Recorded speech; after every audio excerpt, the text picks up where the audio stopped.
오늘은 추수감사 주일로 우리가 지키고 있습니다. 사실 엄밀히 따지면 이 추수감사 주일은 우리나라와는 맞지 않는 절기예요. 왜 그러냐면은 추수감사 주일이라고 하는 것은 미국에서 지키기 시작했던 절기고 그것이 미국 선교사들에 의해서 우리나라에 이 추수감사 주일이 지켜지게 되었습니다.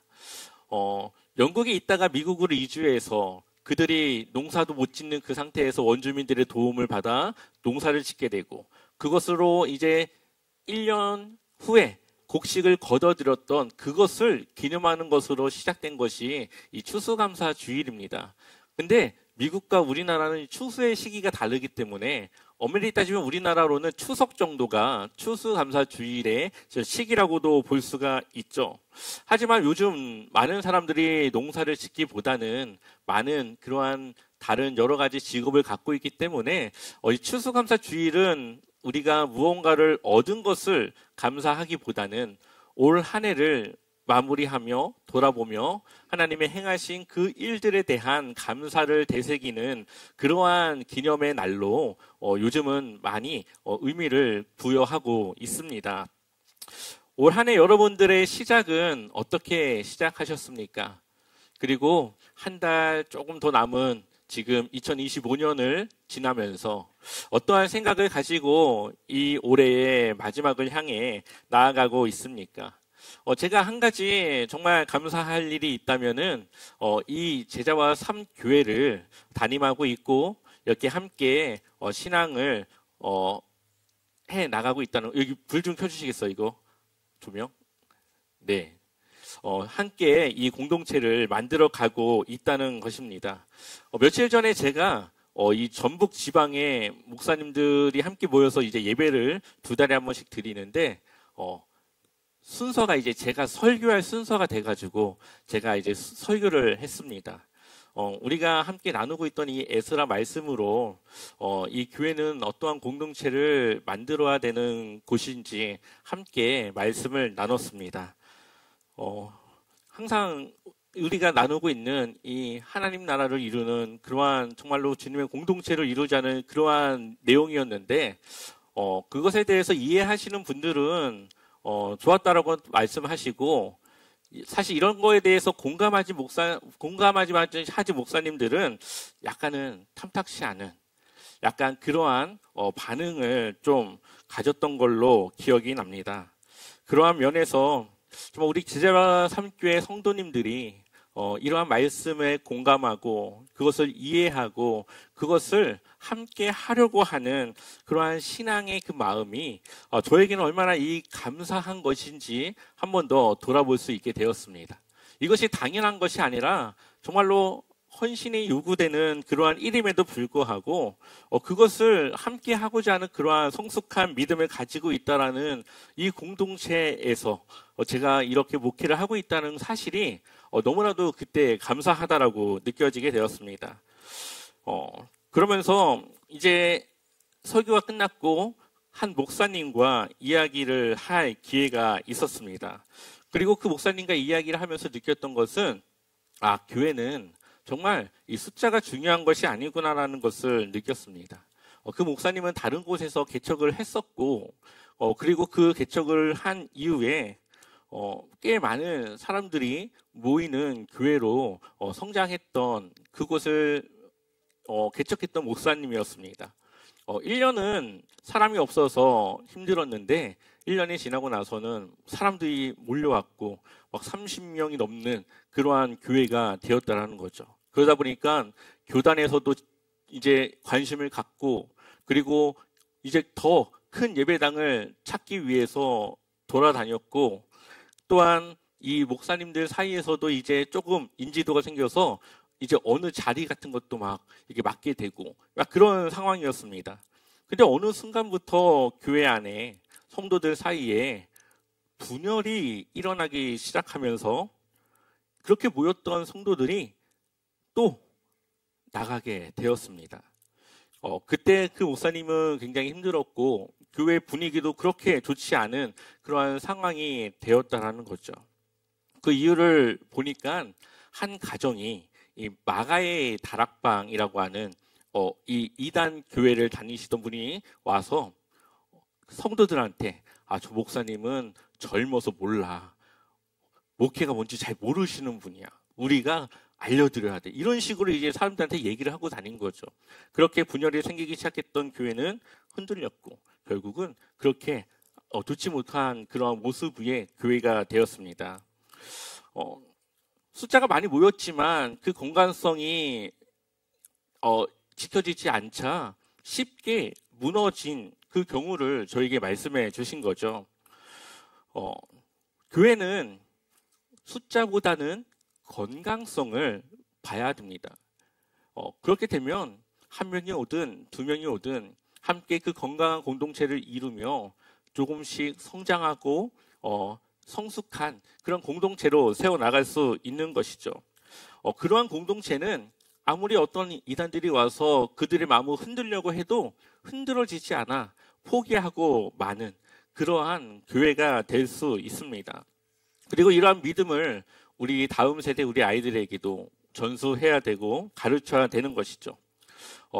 문득 어느 날 이런 생각을 또 하게 되었습니다.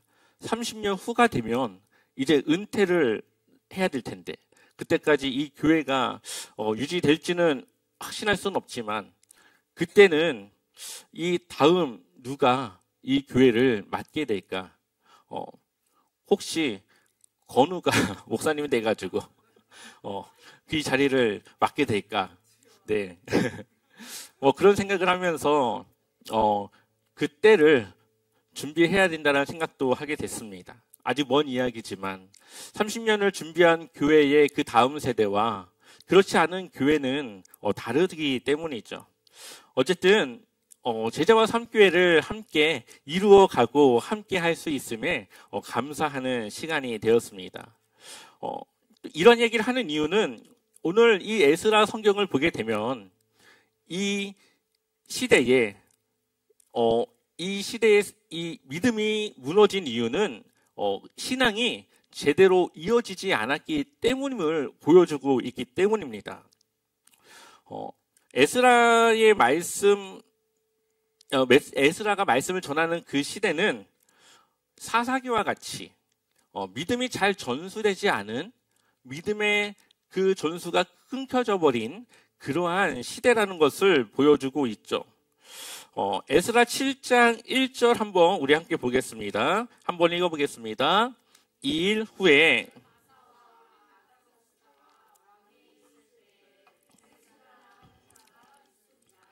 그는 스라야의 아들이요 손자요 hil기야의 증손이요. 아멘. 7장 1절을 보면 이 일 후에 라고 되어 있죠. 이 일이라는 것은 6장에서 성전 건축이 끝난 그 이유를 말하는 겁니다. 그런데 6장의 성전 건축이 끝나고 7장 1절로 넘어오는 그 사이의 기간은 60년이에요. 성경은 마치 며칠 전에 끝난 성전 건축 이후의 시간인 것 같지만 이 6장에서 7장까지 넘어가는 이 기간은 60년이 흐른 뒤의 일을 지금 말하고 있습니다. 에스라서는 며칠 전에 있었던 일인 것 같이 말하지만 그 기간이 상당한 그러한 중간중간에 그 공백이 있습니다. 그것이 이 에스라서의 특징 중에 하나인데 이 60년이 지난 그때에 성전 건축을 이루었던 1세대들은 다 죽었고 이제 2세대들이 살아가고 있겠죠. 성전 건축을 위해서 믿음과 헌신과 열정을 들었던 그들의 믿음과 신앙이 그 다음 세대에게 이어지지가 않았습니다. 그래서 에스라가 보는 그들의 모습은 이방 사람들과 구별되지 않는 그러한 모습이었음을 볼 수가 있죠. 그런데 왜 이들은 하나님이 그냥 두셨을까요? 60년 기간 동안에 이들이 하나님의 말씀을 벗어나 살아가고 있는데 왜 하나님은 침묵하셨을까요? 그리고 이러한 침묵은 이 유다 백성들에게 우리는 하나님께 버림받았구나. 이제 하나님이 우리를 신경 쓰지 않고 우리에게 어떠한 말씀도 하지 않는구나. 이러한 생각을 갖게 하였습니다. 그리고 더 하나님의 말씀을 벗어나 살아가게 되죠. 그러나 우리가 에스라서를 볼 때에 하나님은 그 60년의 기간 동안에 한 사람을 준비하고 있었다라는 것을 볼 수가 있습니다. 에스라라고 하는 그 한 사람이 세워지기까지, 그 사람을 통해서 이 유다 백성들을 변화시킬 수 있는 그러한 사역을 맡길 때까지 기다리고 있었다라는 거죠. 하나님의 침묵은 우리의 무관심이 아니라 무언가를 준비하고 있음을 보여주는 것입니다. 그래서 예수님이 오시기까지 말라기서를 끝으로 400년의 침묵의 기간 동안에 하나님은 그냥 손을 놓고 계신 것이 아니라 예수님이 이 땅 가운데 오셨을 때에 그 복음이 전달될 수 있도록 로마라고 하는 나라를 통해서 길을 닦아 놓으셨고, 그 복음이 누구나에게 전해질 수 있도록 헬라라고 하는 이 나라를 통해 헬라어를 통용하여 쓸 수 있도록 그렇게 시대를 바꿔 나갔습니다. 또한 메시아에 대한 기대와 기다림 가운데 그것에 대한 소망을 더욱더 간절히 갖게 하는 그러한 기간이기도 했습니다. 하나님의 침묵은 우리가 볼 때는 우리를 잊은 것 같고, 우리가 하나님 앞에서 뭔가 소홀함을 받는 것 같지만, 그것은 하나님이 우리에게 더 좋은 때를 위해 준비하고 있는 그러한 기간이었음을 오늘 이 말씀은 우리에게 보여주고 있습니다. 그래서 이 하나님의 그 준비된 자로 바로 이 에스라가 2차 기환대를 이끌고 다시 이 유다로 향하는 것이죠. 에스라 7장 6절 말씀을 우리 한번 읽어보겠습니다. 에스라가 바벨론에서 올라왔으니 그는 이스라엘의 하나님 여호와께서 주신 모세의 율법에 익숙한 학자로서 그의 하나님 여호와의 도우심을 입음으로 왕에게 구하는 것은 다 받는 자이더니. 아멘. 에스라는 바사라고 하는 나라에서 태어났고 자랐습니다. 한 번도 성전에 가본 적도 없고 유다를 가본 적도 없고 제사를 들어본 적도 없고, 그냥 그 나라에서 자랐지만 그가 놓치지 않는 한 가지는 하나님의 말씀을 그는 놓치지 않았습니다. 하나님의 그 율법을 늘 연구하였고 그것을 지켰습니다. 그의 삶은 하나님께서 도우시는 삶이었고, 하나님께서 도우시는 그의 삶은 왕에게 신뢰를 얻는, 그래서 그가 왕에게 요구하는 것은 모두 왕이 들어주고 싶어 할 만큼의 그러한 인정을 받는 자였다라는 거죠. 그는 하나님의 율법의 말씀을 지키면서 많은 사람들에게 인정을 받는 그러한 사람이었습니다. 또한 에스라 7장 10절을 보면 에스라가 여호와의 율법을 연구하여 준행하며 율례와 규례를 이스라엘에게 가르치기로 결심하였더라. 아멘. 자신이 그 말씀을 연구하고 지키지만 이제는 그것을 이스라엘에게 가르치고 그것을 지키도록 하기로 결심하고 그는 2차 귀환을 오게 된 것이죠. 근데 그가 2차 귀환을 떠났다가 잠깐 이 아하와 이 강가에 멈추게 됩니다. 8장 15절을 보면 내가 아하와로 흐르는 강가에 모으고 거기서 3일 동안 장막에 머물며 백성과 제사장들을 살핀즉 그 중에 누가 없어요? 레위 사람이 하나도 없는지라. 레위 사람이 왜 필요하죠? 그냥 귀환대가 가는데 왜 레위 사람이 필요합니까? 근데 이미 성전은 세워졌고 레위 사람들이 거기에 있고 이미 다 사람들은 다 있어요. 굳이 레위 사람이 필요하지 않습니다. 그러나 에스라에게 있어서 이 귀환은 그냥 단순한 귀환으로 보이지 않고 제2의 출애굽으로 보는 겁니다. 그래서 8장 16절을 보면 몇 명의 사람들이 있는지 한번 세어보시겠습니까? 사람의 이름을.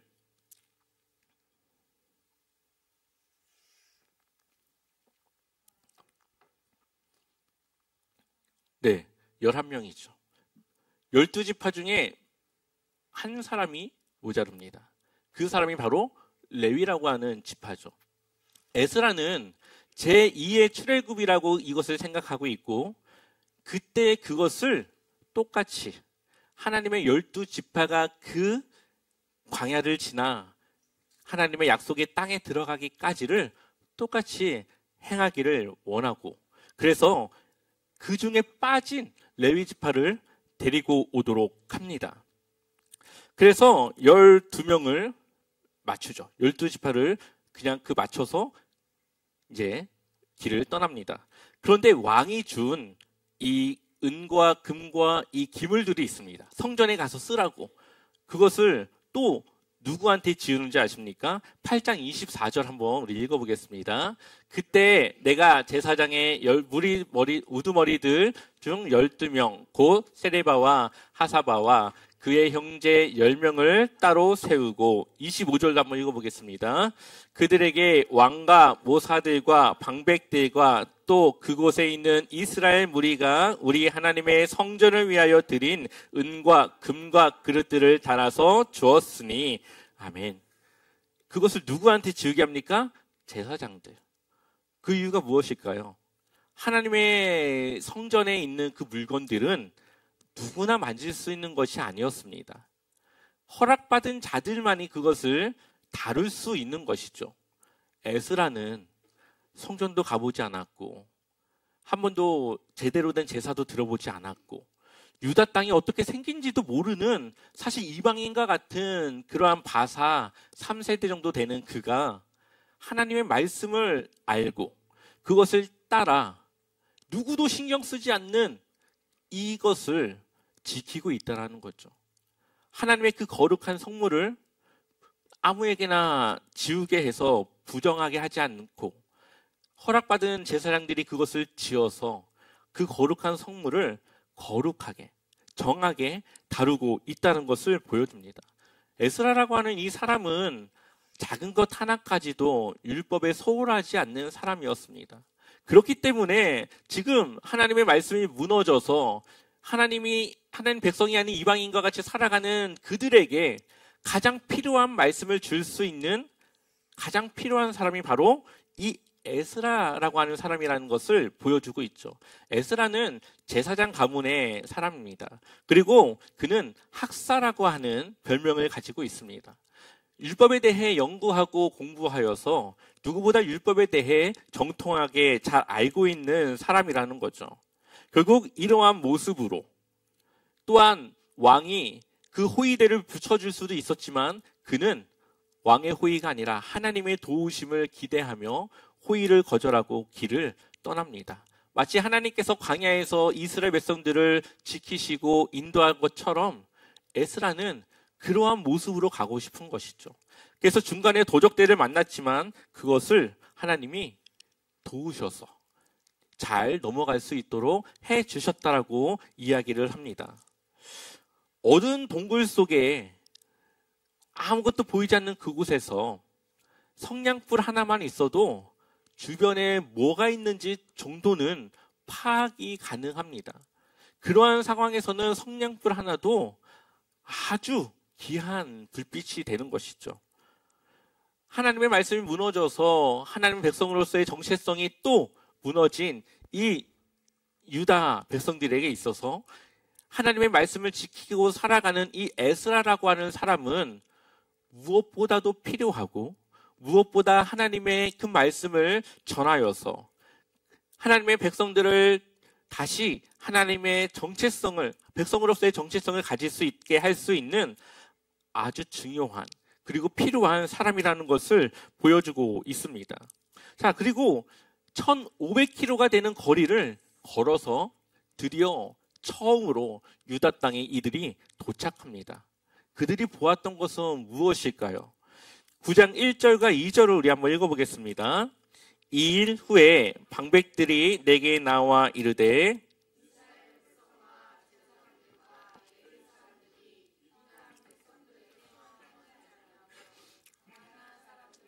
헷사람들과 브리스 사람들과 여부스 사람들과 암몬 사람들과 애굽 사람들과 아모리 사람들의 가증한 일을 행하여 그들의 딸을 맞이하여 아내와 며느리로 삼아 거룩한 자손이 그 지방 사람들과 서로 섞이게 하는데 방백들과 고관들이 이 죄에 더욱 으뜸이 되었다 하는지라.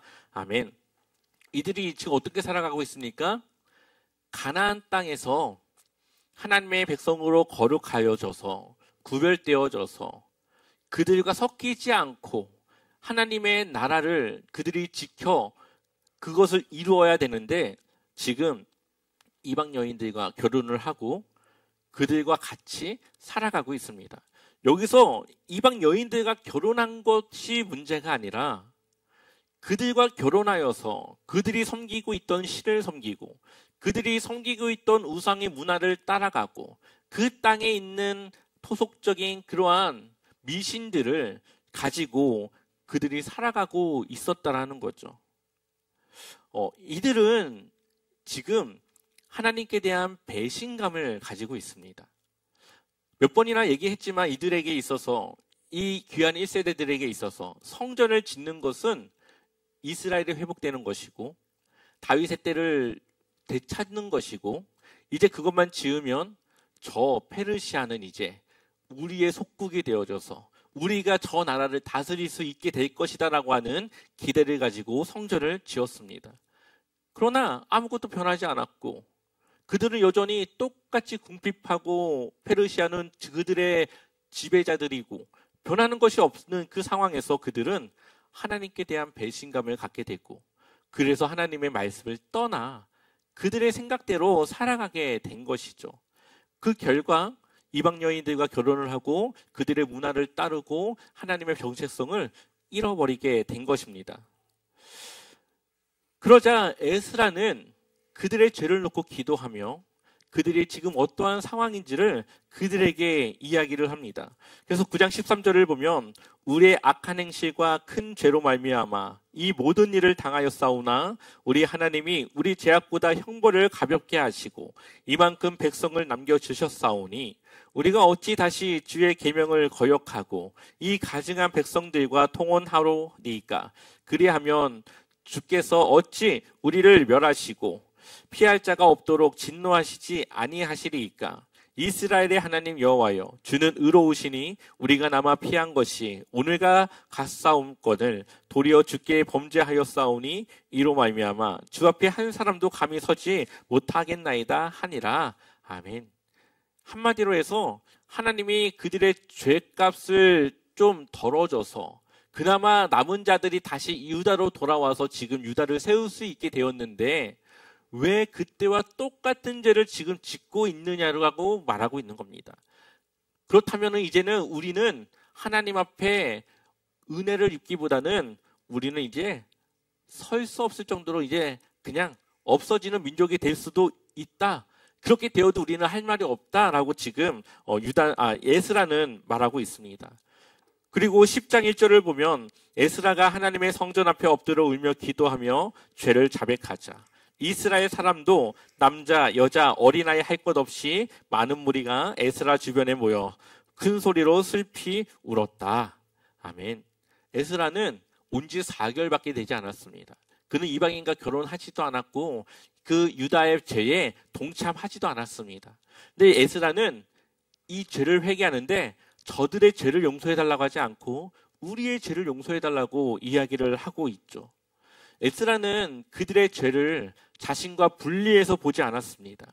공동체의 문제를 자신과 분리해서 보지 않았습니다. 그것 또한 자신이 함께 감당하고 함께 해결하고 책임져야 될 걸로 보았던 것이죠. 그리고 그러한 에스라의 모습은 사람들에게 회개의 불을 지피게 되었고 그것을 본 많은 사람들이 그들의 삶을 다시 하나님께로 다시 하나님의 율법으로 돌아갈 것을 결단합니다. 그렇게 해서 사람들이 이제는 아내와 헤어지고 자녀와 헤어지고 그렇게 살아가기로 결단한 것이죠. 사실 글로는 너무나도 쉽지만 실제로 그것을 결단하기까지는 얼마나 어려울까요? 몇십 년을 자녀와 함께 살았고 이 아내와 함께 살았고 그렇게 가정을 잘 꾸려나가고 있었는데 하나님의 말씀에 따라 이제는 그들과 단절된 관계를 가져야 된다는 것이 너무나도 힘들었습니다. 또한 그 중심에는 제사장들과 레위인들이 더 그렇게 살아가고 있었죠. 그래서 성경을 보면은 사실 많은 사람들은 그대로 살아가고 그 사람들 중에 일부만 그것을 결단하고 있다는 것을 볼 수가 있습니다. 죄라고 하는 것은 짓기는 쉽지만 그것을 회개하고 그의 죄값을 내가 담당하고 책임지는 것은 매우 힘든 일이라는 것을 보여주고 있죠. 그들이 이방인과 같이 결혼하는 것은 쉽지만 그들을 이제는 끊고 하나님의 백성다운 삶으로 살아가기 위해서 그들을 내치는 것은 쉬운 일이 아니었습니다. 물론 그것은 이때 당시에 해당되는 특수한 상황이죠. 지금은 뭐 이방인과 결혼하고 그런 것에 대한 문제는 없지만요. 그래서 이 에스라서의 제일 마지막 절 10장 44절 우리 한번 같이 읽어보겠습니다. 이상은 모두 이방 여인을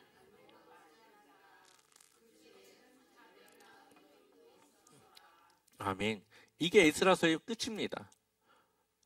뭔가 좀 찝찝하게 이 끝이 나고 있습니다.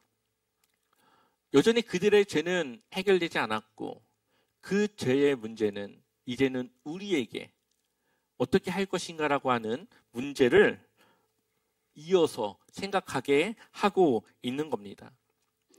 이들은 이방인과의 문제였지만 우리는 또 다른 시대에서 또 다른 무언가가 우리가 하나님과 멀어지고 하나님의 도우심보다 다른 것을 의지하고 하나님의 생각보다 다른 것을 따라 살아가게 하는 그러한 시대를 살아가고 있습니다. 무너졌지만 무너진 것을 모르고 살아가고 내 삶이 하나님과 멀어지고 있지만 그것을 느끼지 못하고 살아가는 많은 그리스도인들이 있습니다. 왜냐하면 기도하지 않아도 일이 잘 되고 하나님의 도움이 없어도 내 삶은 그냥 잘 돌아가고 있다고 생각하기 때문이죠. 하지만 그것은 언젠가 내가 감당하고 책임져야 될 큰 무언가로 되돌아올 수도 있는 결과를 우리에게 보여주고 있습니다. 우리는 평안에도 하나님께 기도해야 되고 우리는 문제가 없어도 하나님께 기도해야 되고 그냥 하나님과의 관계를 우리가 지키고 유지하기 위해 기도하는 겁니다. 우리의 문제를 놓고 기도하는 것도 필요하지만 하나님과 교제, 하나님과 함께 살아가는 그 주님 안에 우리가 있다라는 것을 그것을 통해 돌아보는 것이죠. 혹시 여러분들의 삶에 기도가 많이 부족했다면 다시 그 기도 안으로 들어가셔서 하나님과의 멀어진 관계를 채워가십시오. 또한 하나님의 말씀을 보지 못하고 가까이 하지 못하는 그런 모습들이 있다면 그 말씀을 다시 되새기며 다시 그 말씀을 통해 하나님을 알아가는 그러한 삶으로 나아가시기를 소망합니다. 그래서 우리가 다시 말씀으로 그것은 다시 우리가 하나님의 곁으로 다시 하나님의 그 뜻과 그 인도하심을 따라 살아갈 것을 우리가 결심하며 결단하며 그렇게 우리의 삶을 채워가며 승리하시기를 축원합니다.